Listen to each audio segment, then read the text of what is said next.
अभी हमारे साथ SC/ST कल्याण विभाग के माननीय मंत्री लखिंदर पासवान जी है। सर बहुत बहुत स्वागत है। धन्यवाद। और आपके चैनल से जुड़े हुए सभी लोगों को भी। सर नालंदा में जिस तरह से घटना हुआ, एक दलित परिवार के साथ दो दलित युवकों को एक पुजारी के द्वारा हत्या कर दिया गया, इसको कैसे देखते हैं आप वहाँ गए भी थे? उसको आप लोग पुजारी मत कहिए जी। नालंदा में जो घटना हुई है वह पुजारी के भेष में एक बहुत बड़ा क्राइमर हो सकता है जी। जो क्राइमर वह पुजारी के भेष में कहीं ना कहीं वहाँ है।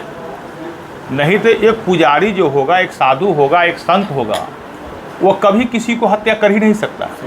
जो साधु और संत और पुजारी जो होते हैं वो दयालु होते हैं, वो प्रभु के चरण में होते हैं, वो किसी को हत्या नहीं कर सकते। वो तो जीव हत्या ही पाप है। लेकिन जिस व्यक्ति ने दो दलित युवक को हत्या कर दिया वो पुजारी नहीं है, वह बहुत बड़ा क्रिमिनल है और वैसे लोगों पर कड़ी से कड़ी सजाई होने जा रही है। उनको कड़ा से कार्रवाई होने जा रहा है। नालंदा मैंने गया था, आपने देखा होगा। हम वहाँ गए और जाने के बाद हमने वहाँ का जिला प्रशासन, SP और सभी से हमने बात किया। गिरफ्तारी भी उसमें 5 गिरफ्तारी अभी तक हुई है मेरे जाने के बाद। और 4,12,500 रुपया करके हमने दोनों पीड़ित परिवार को अनुदान भी दिया है और फिर उतना ही पैसा और दूंगा। अच्छा, उतना ही पैसा और दूंगा। 8,25,000 रुपया दोनों परिवार को मैं दूंगा। एक परिवार को 8,25,000, दूसरे परिवार को 8,25,000 और दोनों परिवार को एक एक व्यक्ति को नौकरी भी दूंगा। यह मेरे मंत्रालय अनुसूचित जाति अनुसूचित जनजाति कल्याण मंत्रालय के माध्यम से ये पूरी व्यवस्था मैं दूंगा उनको। और बिहार के माननीय मुख्यमंत्री सम्राट चौधरी जी, NDA के सरकार, हम सब लोग उस दलित परिवार के साथ खड़े हैं। उसके परिवार के लोग जिसकी हत्या हो गई उसको तो हम लोग ला नहीं सकते हैं, लेकिन हाँ उसे न्याय जरूर मिलेगी।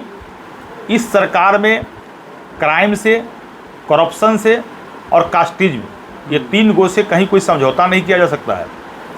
लेकिन यदि किसी भी क्राइमर बड़ा से बड़ा क्यों नहीं हो, यदि वो चाहेंगे कि किसी की हत्या करके बच जाए, वो बचने वाले नहीं है। सर SC/ST के बच्चों के लिए क्या कुछ नई योजनाएं आने वाली है, आ चुकी है? नहीं, कई योजना SC/ST में आप जानते हैं, जब से मैं मंत्री बना था तब से इस विभाग में कहीं प्रमोशन नहीं हुआ था। इस बार अभी प्रमोशन भी करने जा रहा हूँ इस विभाग के अधिकारियों को। अभी हम लोगों ने इस समाज के बच्चों, एक बाबा साहब डॉक्टर भीमराव अम्बेडकर जी विदेश में पढ़ लिए, तो आप सब जानते हैं जिन्होंने संविधान को लिख डाला।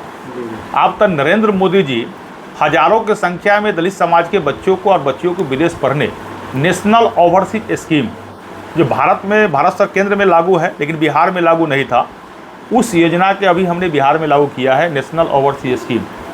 इसके तहत आप इस समाज के बच्चे, SC/ST समाज के बच्चे विदेश में पढ़ सकते हैं और 1 करोड़ रुपया तक भी खर्च होगी तो इसका राशि मोदी जी देंगे, भारत सरकार देगी। ये मेरे विभाग का योजना लागू हुआ, अभी लागू हमने किया है।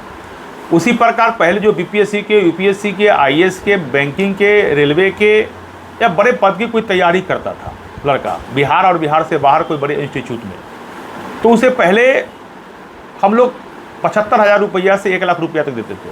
अब हमने क्या आज नहीं, उस इंस्टीट्यूट में अगर जितना रुपया लगेगा खर्च, वो सारी के सारी पैसा मेरे विभाग देगी और पूरी तैयारी। इसका नतीजा क्या है, आपने देखा अभी जब BPSC की रिजल्ट आई है तो SC/ST समाज की अधिक संख्या में बच्चे BPSC में रिजल्ट उनको आया है। मैं आपके चैनल के माध्यम से उन सबको बधाई देता हूँ, शुभकामना देता हूँ, उज्जवल भविष्य को उनकी कामना भी करता हूँ। लेकिन इस बार का रिजल्ट भी देखने को मिला है। हमारे मंत्रालय में जो पढ़ाई का स्तर जितना हम लोगों ने सुधार किया है और आगे भी सुधार करूँगा, इसका नतीजा है जो पटना अंबेडकर आवासीय विद्यालय गायघाट के 130 बच्ची ने इंटर के एग्ज़ाम दी थी और 130 में 130 ने फर्स्ट डिवीज़न किया, एक भी सेकेंड डिवीज़न नहीं किया। तो जो व्यवस्था हमारे मंत्रालय के माध्यम से अम्बेडकर आवासीय विद्यालय हो, अम्बेडकर छात्रावास में हो, वो कहीं नहीं है। हम डिजिटल क्लास देते हैं, हमारा आवासीय विद्यालय है। अभी बिहार के सभी प्रखंडों में अम्बेडकर छात्रावास जो है बनाने का हमने प्रस्ताव लिया है। आप समझते हैं कि वैशाली लोकतंत्र की जननी है, लेकिन मात्र वैशाली में एक ही आवासीय विद्यालय है, एक से ज़्यादा नहीं है। लेकिन वही गया में चले जाइए, हमारे यहाँ तो 18 है। मुजफ्फरपुर में चले जाइए तो अम्बेडकर आवासीय विद्यालय छात्रावास मिला के 12-14 है। बेतिया में चले जाइए, मोतिहारी में, लेकिन वैशाली में एक ही है। तो इस प्रकार के जहाँ जहाँ नहीं है हमने निर्णय लिया है वैशाली जिला में इस बार हर प्रखंड में भी, वैशाली में भी, अन्य जगह भी अम्बेडकर छात्रावास की निर्माण होगी। पातेपुर विधानसभा में भी 720 बेड का अम्बेडकर आवासीय विद्यालय का स्वीकृति मैंने दे दिया हूँ। अभी आपको डिग्री कॉलेज पातेपुर में स्वीकृति मिल गया है, स्टेडियम का निर्माण हो गया है। 520 बेड का आपका ओबीसी छात्रावास बनकर तैयार हो गया है। एक शिक्षा का हब अपने पातेपुर विधानसभा बनाने के साथ ही पूरे बिहार में एक शिक्षा का हब बने।